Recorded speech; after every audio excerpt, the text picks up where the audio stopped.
Buy European Act, en tout cas la question de l'achat européen, se traite en grande partie dans la révision des marchés publics.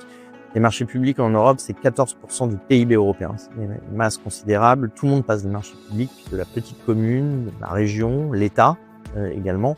Et donc, la Commission européenne se propose de simplifier les règles de marché public. Il y a aujourd'hui énormément de textes, de directives, 8 règlements, des actes délégués. Il y en a une 60aine secteur par secteur. Il va falloir simplifier tout ça pour permettre aussi aux communes, aux régions d'y voir clair sur les règles et de rajouter la possibilité de mettre dans les règles de marché public et dans les appels d'offres que feront les collectivités territoriales ou les États, des règles de production nationale.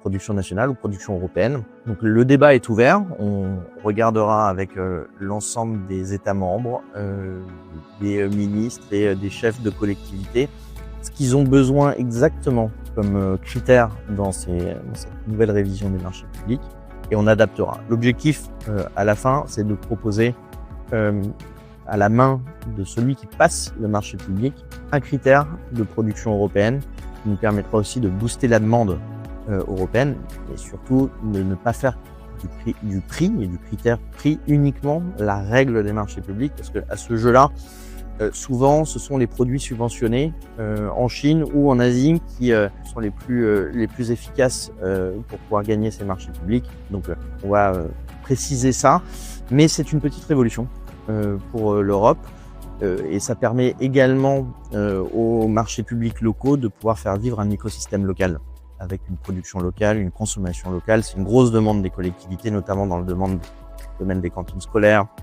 dans la question par exemple de la production sur l'artisanat et sur des savoir-faire très précis.